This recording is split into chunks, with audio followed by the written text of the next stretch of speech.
PYQ 2025ல லாஸ்ட்டாக நடந்த எக்ஸாம்லேருந்து ஒரு கொஸ்டின் பார்க்கலாம். மாநிலங்கள் பட்டியலில் இருக்கும் இனத்தை அடையாளப்படுத்துக அப்படின்ற மாதிரி கொஸ்டின் கேட்டிருக்காங்க. ஆப்ஷன் என்ன கொடுத்துருக்காங்க அப்படின்னா வங்கி, நீர்ப்பாசனம், பாதுகாப்பு, வெளி விவகாரங்கள் அப்படின்ற மாதிரி ஆப்ஷன் கொடுத்துருக்காங்க. வங்கி அப்படின்னு நீங்கள் எடுத்துக்கிட்டீங்க அப்படின்னா சென்ட்ரல் கவர்மெண்ட்டு வங்கிகளுக்கான என்னென்ன இது வருதோ அதுக்கெல்லாம் சட்டம் போடுறது சென்ட்ரல் கவர்மெண்ட்டு தான்.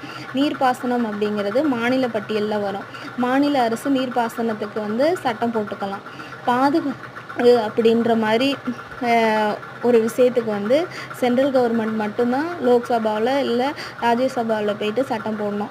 வெளி விவகாரங்கள் இதை வேறு நாட்டுக்கும் நம்ம நாட்டுக்கும் பிரச்சனை இது மாதிரி வந்தது அப்படின்னா சென்ட்ரல் கவர்மெண்ட்டு லோக்கல் இல்லாட்டி ராஜ்யசபாவில் போய் சட்டம் போடலாம்.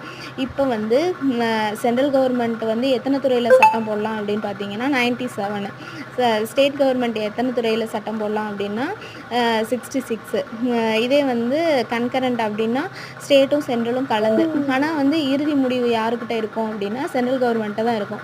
மொத்தம் எத்தனை துறைகள் இருக்குது அப்படின்னா 47 வந்து டிபார்ட்மெண்ட் என்னத்திட்ட இருக்குது அப்படின்னா ஸ்டேட்டு ப்ளஸ் சென்ட்ரல்கிட்ட இருக்குது.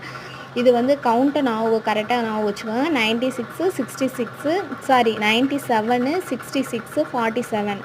இப்போ கரண்ட்டாக எவ்வளோ டிபார்ட்மெண்ட் வந்து 5 டிபார்ட்மெண்ட் வந்து ஸ்டேட்லேருந்து தூக்கி கன்கரண்ட் லிஸ்ட்டுக்கு மாற்றிருக்காங்க. அங்கே 66 இருந்துச்சா, அங்கேயும் வந்து 61 தான் இருக்கும். கன்கரண்டில் 52, 47லேருந்து 52 மாறி இருக்கும். இது